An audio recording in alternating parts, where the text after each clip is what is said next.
Alhamdulillah nahmaduhu wa nasta'inuhu wa nastaghfiruh wa na'udzu billahi min syururi anfusina wa min sayyiati a'malina. May yahdihillahu fala mudilla lahu wa may yudlil fala hadiya lahu. Ashhadu an la ilaha illallah wahdahu la syarika lahu wa ashhadu anna Muhammadan abduhu wa rasuluhu la nabiyya ba'dah. Allahumma salli wa sallim ala hadzal nabiyil karim nabiyyina Muhammadin wa ala alihi wa ashabihi wa man tabi'ahu ila yaumil qiyamah. Faya ibadallah usikum wa nafsi bitaqwallah faqad fazal muttaqun. Qala Allah Ta'ala fil Qur'anil Karim, a'udzu billahi minasy syaithanir rajim. Iyamsaskum qarhun faqad massal qauma qarhum mithluh. Wa tilkal ayyamu nudawiluha bainan nas. Waliya'lamallahu alladhina amanu wa yattakhidha minkum syuhada wallahu la yuhibbul zalimin.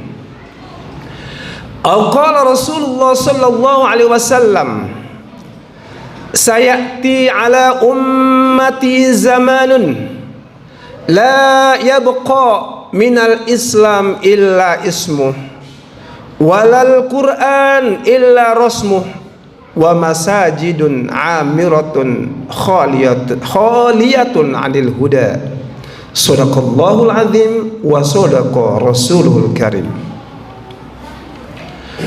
Hadirin jamaah sidang Jum'ah yang insyaallah semuanya merupakan calon-calon penghuni surga. Saat ini kondisi umat Islam adalah sebagaimana yang pernah dijelaskan oleh Rasulullah SAW 15 abad yang lalu, di mana kita sekarang ini secara populasi atau kuantitas kita adalah mayoritas, namun secara peran kita minoritas. Kita umat Islam banyak, akan tetapi hadirin sekalian, kita dalam keadaan lemah. Umat Islam di negeri ini walaupun jumlahnya 50%, tetapi jumlah yang mayoritas ini betul-betul nasibnya dalam keadaan terpinggirkan, dalam keadaan teraniaya. Bahkan hadirin sekalian, seperti yang sering kita dengar dan kita saksikan langsung, bahwa kita umat Islam ini sering diberikan stigma negatif, seperti misalnya anti NKRI, anti toleransi atau intoleransi, anti Pancasila, anti kebinekaan. Bahkan hadirin sekalian, kita sering dituduh dengan tuduhan-tuduhan yang tidak masuk akal, yaitu disebut sebagai radikalisme dan terorisme. Hadirin yang dirahmati Allah, ini adalah sebuah kenyataan. Ketika umat Islam ikut aktif dalam peran politik, misalnya kita dituduh dengan politisi yang cenderung kepada Arab, ya, sehingga kita diserang dengan tuduhan-tuduhan yang tidak baik. Bahkan mereka menyerang dengan anti Arabnya itu yang sejatinya adalah anti Islam. Ma'asyiral muslimin rahimakumullah, hal ini sebetulnya sudah tidak aneh, karena 15 abad yang lalu Rasulullah SAW pernah bersabda, qala Rasulullah SAW yushikul umam antada alaikum kama tatada'al akalatu ala qas'atiha. Qala qailun awa min qillatin nahnu yawma idin ya Rasulullah, la bal antum katsir walakinnakum gutsaun ka gutsais sail. Yang artinya adalah akan datang tidak lama lagi bahwa kalian nanti umat Islam ini akan dikerubuti, akan dikeroyok oleh bangsa-bangsa lain atau kelompok-kelompok lain, seperti orang-orang yang kelaparan yang sedang mengerumuni, mengeroyok hidangan makanan yang lezat. Hadirin sekalian, sahabat tercengang, para sahabat kaget. Kenapa kaget? Karena pada saat itu hadirin sekalian, umat Islam sedang jaya. Langsung dalam kepemimpinan Rasulullah, akhirnya mereka para sahabat bertanya, wahai Rasulullah, apakah pada saat itu jumlah kami sedikit? Rasulullah menjawab, tidak. Kalian jumlahnya justru sangat banyak. Namun kondisimu, keadaanmu saat itu adalah seperti buih yang ada di lautan. Seperti buih, hadirin sekalian. Bagaimana karakter buih? Terombang-ambing oleh angin, tidak punya ketetapan, tidak punya kemantapan. Dia akan terus terbawa arus dan gelombang. Lalu Rasulullah SAW melanjutkan, wala yanzi'annallahu fi qulubihim al-mahabah. Allah Subhanahu wa taala mencabut, ya, Allah mencabut rasa bangga terhadap kalian, rasa bangga dari musuh-musuhmu. Sementara di sisi lain Rasul mengatakan, wala yakdifannallahu fi qulubikumul wahan. Allah mencampakkan, menanamkan dalam hati kalian, yaitu umat Islam ini, yaitu wahan. Wa qalu, mereka bertanya, ma huwal wahnu ya Rasulullah, apa itu wahan? Qal, beliau menjawab, hubbud dunya wa karahiyatul maut. Yaitu hubbud dunya. Jadi saat ini, ya, pada saat itu Rasul mengatakan saat itu, maksud sehari ini adalah hubbud dunya. Penyakit yang pertama penyebabnya umat Islam itu lemah adalah cinta yang berlebihan terhadap dunia ini. Wa karahiyatil maut, dan penyakit yang kedua adalah takut akan kematian. Banyak ketakutan-ketakutan. Jadi hadirin sekalian, pelajaran yang bisa kita petik adalah bahwa apa yang pernah diprediksikan, yang dinubuahkan Rasulullah SAW 15 abad yang lalu, ini terbukti saat ini, di mana kita umat Islam menjadi rebutan. Umat Islam sekarang ini menjadi objek, ya, selalu didiskriminasi, selalu dipinggirkan, didolimi dan dianiaya, walaupun jumlahnya banyak. Ini umat Islam di negeri ini hadirin sekalian. Dan penyebabnya adalah tadi dua, hubbud dunya dan karahiyatul maut. Hadirin sekalian, tentu kita mendapatkan banyak kiriman video dan sudah viral. Baru-baru ini di Prancis terjadi chaos, pembakaran di mana-mana, dan polisi sudah angkat tangan.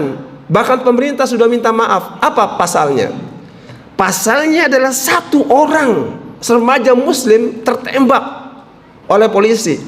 Pada saat itu umat Islam di sana langsung ngamuk, ya, umat bergerak dan langsung melakukan satu gerakan dan luar biasa, ya, gara-gara satu orang Muslim yang tewas. Sampai perintah sudah diminta maaf, ya, sekarang minta maaf. Hadirin sekalian, tapi kalau di Indonesia, hadirin sekalian, negeri ini kejadiannya beda. Walaupun puluhan, ratusan orang, ya, kita sekarang umat Islam tetap sabar.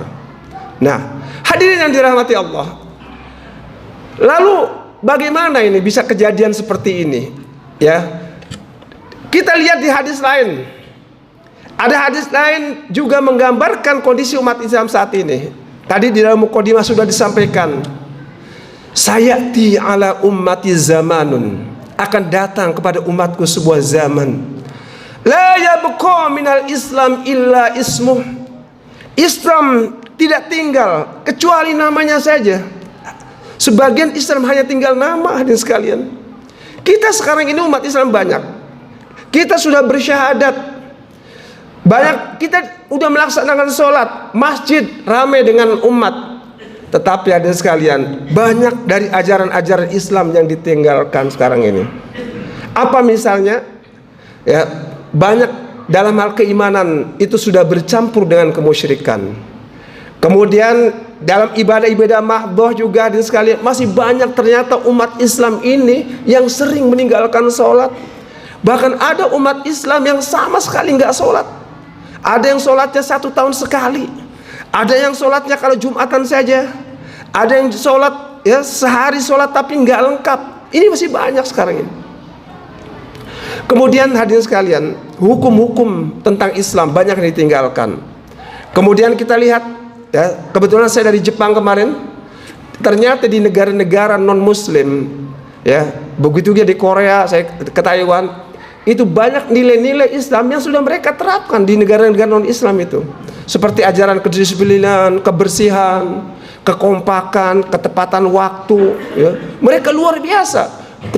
Kecintaan terhadap ilmu luar biasa. Tapi hal-hal yang ada di negara-negara modern yang sejalan dengan Islam, di sini kita tidak dapati. Hadirin yang dirahmati Allah Subhanahu wa taala. Artinya apa? Bahwa Islam sudah banyak ditinggalkan, ya. Kemudian yang kedua tadi Islam tidak tinggal kecuali nama. Al-Quran hadirin sekalian, hanya tulisan. Quran kita baca, ya, tapi tidak diterapkan dalam kehidupan sehari-hari, tidak nampak. Kemudian masjid, banyak orang, ya, kita bersyukur kalau ada orang yang membangun masjid bagus-bagus. Tetapi pertanyaannya adalah hadirin sekalian, maukah mereka memakmurkan masjid? Ternyata masih banyak masjid-masjid yang bagus tapi kosong. Hadirin yang dirahmati Allah. Kemudian hadis yang ketiga, sayati ala ummati, akan datang kepada umatku, yafirunan nas minal ulama wal fuqaha, di mana manusia itu mereka akan lari atau menjauh dari ulama dan fuqaha. Jadi sekarang hadirin sekalian, ulama-ulama sudah tidak kurang didengar oleh umat ini. Penyebabnya ada 2. Yang pertama adalah karena ulama sendiri banyak yang sekarang ini sudah disebut ulama usu, yaitu ulama yang sudah tidak mengikuti Nabi, ulama-ulama yang mencintai dunia, ulama-ulama yang tergiur dengan kedudukan dan dunia, dengan harta dan lain-lain. Yang kedua, karena umat imannya dalam keadaan lemah, akhirnya mereka lari dari ulama. Fatwa-fatwa ulama, ucapan-ucapan ulama kurang begitu didengar dan ditaati. Apa yang terjadi? Maka hadirin sekalian, ketika ulama atau fuqaha ini dijauhi oleh umat, yang terjadi adalah ada 3 ujian. Allah, Rasul mengatakan fasayabtaliyahum salasa balayat. Allah akan menguji umat yang jauh dari ulama dengan 3 ujian. Apa itu 3 ujian hadirin sekalian? Yang pertama adalah yarfa'ullah min kasbihim. Allah akan mengangkat barakah. Yarfa'ullah al-barakah min kasbihim. Allah mengangkat keberkahan dari usaha-usaha mereka. Artinya akan terjadi krisis ekonomi hadirin sekalian. Jadi ketika ulama sudah tidak lagi didengar, fatwa-fatwanya tidak lagi dijalankan, maka krisis yang pertama adalah krisis ekonomi. Dan kita rasakan sekarang ini bagaimana harga-harga barang terus melonjak naik, bagaimana kemampuan daya beli umat itu begitu lemah, kemudian banyak pengangguran dan lain-lain. Kemudian yang kedua, ujian yang kedua adalah yusallitullah sultanan jair. Nanti umat yang jauh dari ulama itu pasti akan dipimpin oleh pemimpin-pemimpin jair, yaitu pemimpin-pemimpin yang senang berbuat maksiat, yang banyak berbuat dosa. Hadirin sekalian, saat kita merasakan, ya, betapa kita ini umat seringkali diatasnamakan ketika mau pemilu, tapi begitu pemilu selesai, umat ditinggalkan, umat hanya menjadi korban. Hadirin sekalian, waktu pemilu sering mengatakan demi rakyat, untuk rakyat, tapi ketika sudah selesai rakyat ditinggalkan. Dan yang ketiga ini lebih mengerikan lagi. Yang kedua tadi namanya krisis iman, krisis politik. Dan yang ketiga adalah krisis iman. Ini lebih bahaya lagi. Rasul mengatakan yahrujuna minad dunya bi ghairi iman. Mereka akan keluar dari dunia ini tanpa iman. Naudzubillah din sekalian. Ini namanya krisis iman. Dan ini adalah ujian yang paling berat. Bayangkan orang Islam yang sehari-hari melaksanakan sholat, datang ke masjid, begitu meninggal pada saat sakratul maut, tidak lagi mampu mengucapkan la ilaha illallah. Karena apa? Karena waktu meninggal iman sudah tidak ada lagi di hatinya. Karena mereka lebih cinta pada dunia ini. Bahkan di Sinanir, hadirin sekalian, nanti ada tokoh-tokoh masyarakat, para ulama yang naudzubillah ketika meninggal tidak lagi mampu mengucapkan la ilallah karena mereka mendukung kebatilan. Naudzubillah. Hadirin yang dirahmati Allah Subhanahu wa taala. Memang hadirin sekalian, hari-hari kemenangan itu akan terus bergulirkan. Kadang-kadang Islam di atas umat Islam ini, kadang-kadang umat Islam di bawah. Kalau Islamnya hadirin sekalian, ini Islamnya itu punya karakter ya'lu wala yu'la alaih. Islam itu tinggi dan tidak ada agama pun, tidak ada satu agama pun, tidak ada satu ideologi apapun yang mampu mengalahkan Islam. Tapi hadirin sekalian, kalau umat Islamnya bisa saja sedang turun. Nah, saat ini umat Islam sedang turun hadirin sekalian. Saat ini. Tapi hadirin sekalian, kita sangat yakin dengan apa yang dinubuahkan Rasulullah SAW, nanti akan datang lagi kejayaan Islam. Kapan itu? Saya sangat yakin waktunya tidak terlalu lama hadirin sekalian. Insya Allah umat Islam akan jaya kembali. Yang paling penting saat ini hadirin sekalian, ibda binasik, mulai dari diri kita. Tinggal kita pilih sekarang ini. Ada 3 pilihan hadirin. Apakah kita menjadi pembela Islam? Kemungkinan yang kedua, pembela kebatilan, kekufuran. Dan yang ketiga ada nih, yaitu kelompok penonton, yaitu wait and see. Hadirin sekalian, jadilah kita adalah kelompok pertama, yaitu apapun yang terjadi hadirin sekalian, kita menjadi pembela Islam. Itu yang paling utama, Walaupun sekecil apapun hadirin sekalian, potensi dan kontribusi kita untuk menegakkan Islam berikan. Karena yang dinilai oleh Allah Subhanahu wa taala adalah usaha, proses kita. Soal hasil itu urusan Allah, bukan domain kita. Jadi mari hadirin sekalian, kita memulai diri sendiri. Kita bela Islam. Caranya bagaimana sekalian? Pertama, kuatkan iman kita. Ini dulu. Jadi hadirin sekalian, mari kuatkan iman.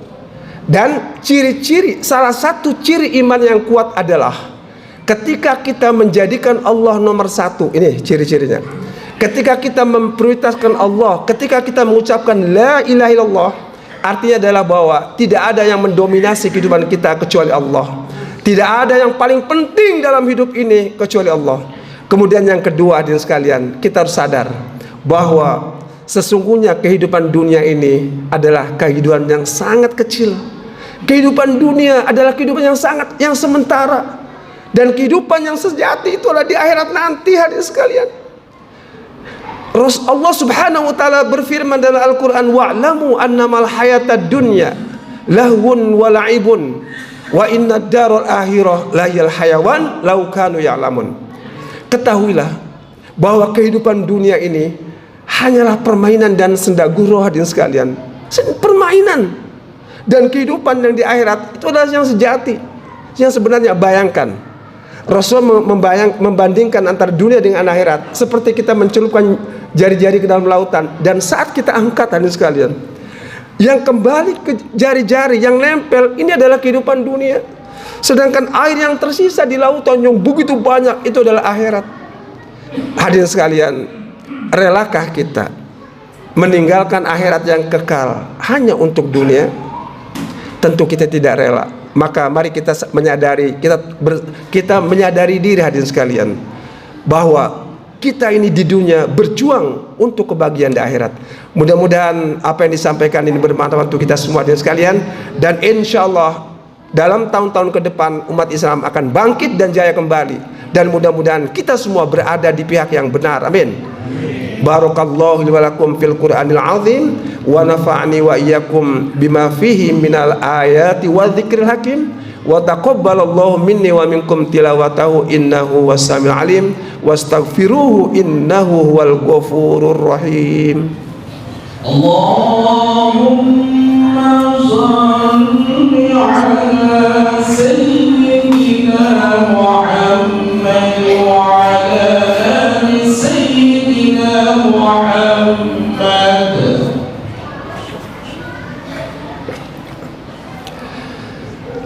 Alhamdulillah hamdan katsiran thayyiban mubarakan fihi كما يحبه الله ويرضاه وكما أمر أشهد أن لا إله إلا الله إرغاما لمن جهد به وكفر وأشهد أن محمدا عبده ورسوله سيد الخلائق والبشر اللهم صل وسلم على نبينا محمد وعلى آله وأصحابه الأبرار فيا عباد الله أوصيكم ونفسي بتقوى الله فقد فاز المتقون.